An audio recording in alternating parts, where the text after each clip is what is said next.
Hello, everyone. It's Jamie Boglin with another episode of Mom's Gone Fab, where we're going to be talking about finding that family flow, attracting abundance, and being blissfully happy no matter how crazy your life is. So today I have Jill Christensen with me. Hello, Jill. Hi, Jamie. How are you? Great. And just like me, she's a mommy entrepreneur who juggles the chaos of her kids and the business and meshes it all together and still is happy and beautiful and lives life on purpose. So hello. Hey, thanks so much for having me, Jamie. I'm excited. The topic is so fun. I love it. Oh, isn't it? I know. I love it. It's been super fun to interview everyone. I love everyone's takes on things. Yeah, I bet it's going to be a great series. I can tell. So tell us, what is it that you coach on in your business? So yeah, I focus on helping women in network marketing grow their business online. So that's my expertise and that's my background. That's where I came from. Uh-huh. But I just love to see women thriving no matter what industry they're in as well. So it just lights it it connects us all and lights us all up, huh? Mm-hmm. Yeah. How many kids do you have? So I have 4 kids, I have a 1-year-old turning 1 today. Ah! 8, 2, and 1. That you said 4 kids. So I have 4. I said 8, 2, 1. So I have an 8-year-old, a 6-year-old, a 2.5-year-old, and a 1-year-old. Oh, 8. Oh, got it. Mm-hmm. Confused. Yes. Gotcha. Those middle ones just get meshed together. Mm-hmm. Yeah, they just in there. Just as important, though. They are, and they're just as unique, and it's just so fun to watch their different personalities, you know? Boys and girls, too, right? Do you have boys and girls? Yeah. We have one girl. She is a firecracker. Oh, my goodness. Yep. But, yeah, their personality differences are just amazing. That's awesome. So as a mom, there's obviously a lot of chaos because I'm sure, do you work from home too? I do. Mm-hmm. Yeah. And so the scheduling and all that, how do you work out the scheduling? Yeah, well, honestly, I have help now, but when I got started, it was just nap time and bedtime, right? You work when you can, when the kids are sleeping, when the kids are doing something else. And as my business grew, I was able to bring in someone part-time, a couple days a week that would, play with the kids while I worked. And, I think it's so important as an entrepreneur that you have that dedicated time where you can focus, because we think we multitask, but we don't, right? It's like really hard to focus and get creative if you've got someone saying, mommy, mommy, mommy. And so I now have a nanny, and that's how we work it. I have office hours when I'm in my office, and I do work from home, so I can be here if the kids need something, but they know I'm busy and working, and if it can wait, they just wait till I'm done. Yeah. And so like right now you're recording this from your home, and then you have a nanny with your kids. Mm-hmm. Yeah.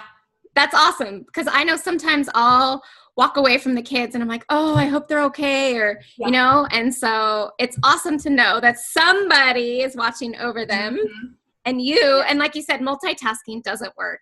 We try, but it just doesn't work. Yeah. If you really, when we do our best work, we really just need to be focused, right? Mm-hmm. And it's hard to do your best work when you're feeling distracted and conflicted and all those emotions that we feel as moms. So when you started working at home, you were already a mom? Yes, I was. Before that, did you have another job where you worked outside of the house? I did. So when I graduated from college, I graduated in accounting. And so I was a traveling auditor for a while, and then I was pregnant with my first, and that's when I decided I wanted to be home and stay home, and it was possible for me to do that. And I never thought I would work while my kids were growing up. I just didn't think that was a possibility. I didn't know it was possible. Mm-hmm. Even though, it was something I've been an entrepreneur my whole life and loved that. I just thought that was a part of me that I was going to have to say goodbye to if I wanted to be a mom. And so as I kind of jumped into entrepreneurship and network marketing is where I got my start, I just realized, like, look, this is who I am. It's how I thrive. And so I need to do this for myself and for my family, and figured it out. Mm-hmm. I love that, how you said how you will thrive, and you didn't really, it wasn't like, well, my kids, but they will, because I believe that if you're a mom thriving, your kids will thrive along with you, right beside you. It's true. I didn't know that in the beginning. I was afraid. I was really afraid of failing and screwing up my kids' life if I did it, but I felt compelled. I didn't, it was just, I felt like I had to do that. I feel with you on the same I had to do that for myself in order to be who I needed to be. Do you think that being an entrepreneur as a mom has actually helped your children? Absolutely. So it's actually so funny that you asked that, because someone they posed a question on Facebook, another friend who's entrepreneurial, and she said, why do you want your kids to be entrepreneurs? If you do, why would you do that? And I was like, holy cow, yes, I want my kids to be entrepreneurial, because in my experience, I haven't found anything else in my life that gives me the traction and the motivation to be the best version of myself, to reach for my highest potential, the way that entrepreneurship has for me. And it's so cool because my kids they are so entrepreneurial. They're crazy. They think they can do anything. And I'm so excited for them. And every time they have these new ideas, I just go with it. I mean, like, it's not like they're successful. They're 8 and 6. But I'm just like, that's who I want you to be. I want you to create. I want you to do what you love. I want you to live on purpose and be passionate. And so it's fun to see them just, hey, mom does this, I can do it too. Right, exactly. They are totally our mirrors, right? Mm-hmm. What kinds of things do they do that are entrepreneurial? Yeah. Well, so they have ideas to make stuff and sell it all the time. They wanted to do these bracelets, like with metal stamping, which is totally fun. They're crafty that way too. And so we were like, okay, let's do this. And it didn't go far, right? But it was like just the planning and the scheming of it all that was so fun for them. Yeah. Other things, my husband is a farmer, and so we have access to like land, and we have a garden. And so this year they're helping him grow some sweet corn that they're going to sell. Right, to family and friends, and so they're excited about that. And then the newest thing, they totally want to be YouTubers. They're like, I think that a lot of kids want to do that. So it's kind of fun. I'm working with them to help them kind of get a start or get a feel for it and find. Do they already have their own channel? They did start a channel, and then we kind of walked away from it, and they're going to start a different one going in a different direction. But it's really cute. That's awesome. I know my kids just started playing this game, and I don't even know what it's called, but it's only been in the last couple of days, but it's like this where they get all this money by having these businesses, and they have to hire managers, and there are conversations that they're having with each other is like, their conversations are like, well, I just made $2 million, and that was just while I was at the beach, and I wasn't even doing anything because I had a manager. And I'm just laughing like, okay. That is so great. I'm going to have to find that game. I want to play that game. Right? I know. And I was even thinking like, God, this is great. Like, these are like affirmations. Like, you can start vibrating that way. They just start thinking at that level, right? They're like, hey, I can go make $2 million. Like, and that's the mindset is what's going to help them get there, right? Right. And my son even said, he's like, I'm going to start a lemonade stand because that's how I made my $2 million. And I started a lemonade stand. I was like, oh, okay, go for it. Okay, so reality might come in, but we'll let him deal with that later. Yep. All right. So we were talking on this summit about flow, abundance, and bliss. What is your number one key to having flow within your family? Oh, it's really time management for me. It absolutely is. Like, and it's part of who I am and how I operate. Like, I don't do well in chaos. I like to control my situation, which is not always healthy, right? Seriously, kids for me has been a total lesson in letting go of control. Yes. One story I tell, like, I remember before my first little guy was born, I was waiting for him to come, and I'd clean the house, every week. And I remember vacuuming underneath beds and thinking, this could be the last week I have to vacuum under the bed. I don't know when the last time I vacuumed under beds was. I vividly remember having that thought. But time management is really where it's at. It's learning how to be productive, how to think ahead, to plan the steps in advance, so that when situations arise and when you're going through your day and you're trying to get things done, you know what you need to get done and you do it. Mm-hmm. Mm-hmm. That's awesome. Yeah. So do you guys use scheduling, like Google calendars or anything like that as a family? Oh, yeah. So I do.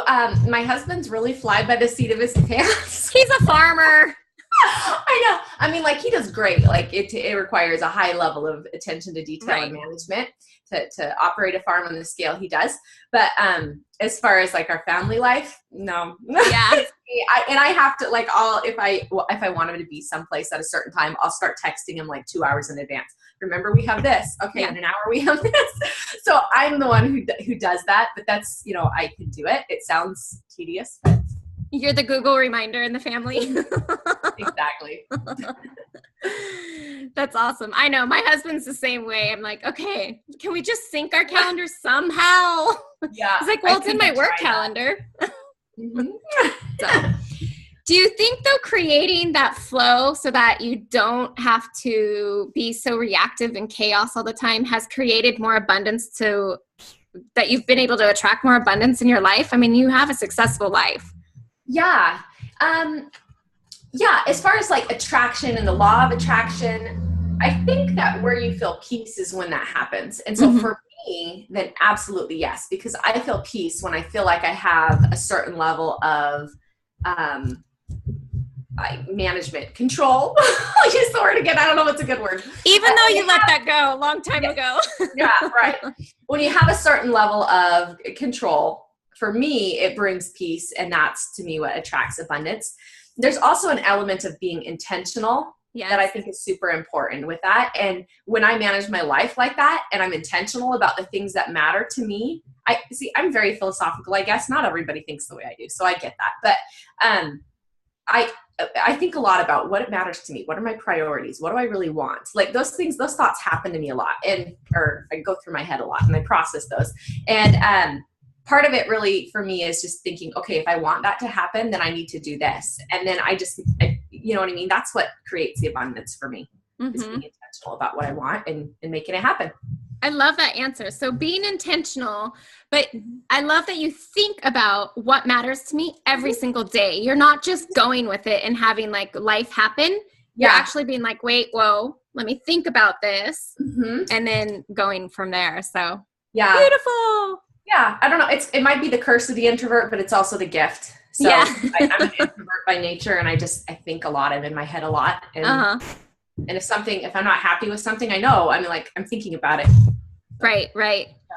So now so I know life isn't always perfect, and it throws us like curveballs sometimes, and it's not always what you expect. What is it that you think that you are able to turn on or switch on that allows you to actually get through those hard instances in life? That's a really good question. Yeah. So that's been something I've had to learn on the entrepreneurial journey for sure. So there's two thoughts that I have. One is we have to give ourselves a certain amount of grace, right? We just have to realize that no matter how hard we try, we're not going to be perfect. And so, I've talked about, the exercise of letting go of control. It's also letting go of perfectionism and letting go of, just the need to make everything work and the pressure.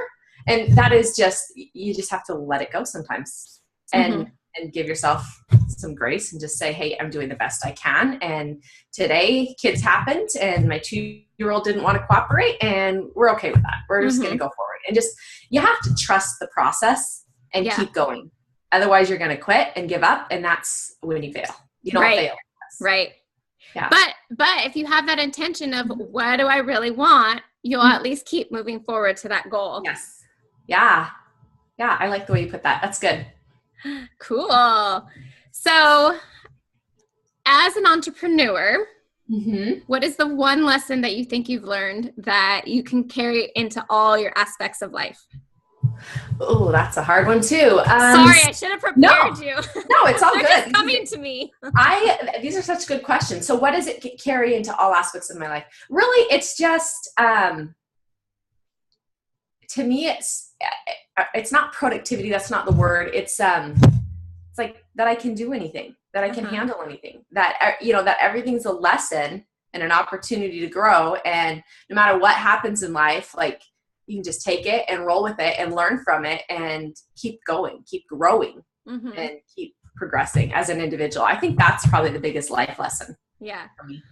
So you coach a lot of women, and you coach them in their businesses. What's the one thing that you see that stops them the most? Yeah. So women are funny because I coach women. I say they're funny. Sometimes I think that there's two things really. It's not believing in themselves. Yes. And then the second one is feeling like I'm just a mom. Like I can't do more because I'm a mom. Those two mindsets are so detrimental, and it breaks my heart. I mean, and I recognize it because I had those mindsets too when I started. It's not an uncommon thing by any means. Yeah. So those are definitely the things that people struggle with, and that really they need coaching and help to get through. I often see that I'm not like their self-talk is like so demeaning. And it's like, what would your best friend say that to you? No. So why do you say it to yourself, you know? Yeah. So yeah. And if you just look at the way like a man operates in his entrepreneurial business versus a woman, like getting started, I think men have their insecurities and things too, but like they just go for it. And women are like drive with their foot on the brake and on the gas. And it's like, we could go so much, I mean, you could go so much farther, so much faster if we would just commit to it and do it.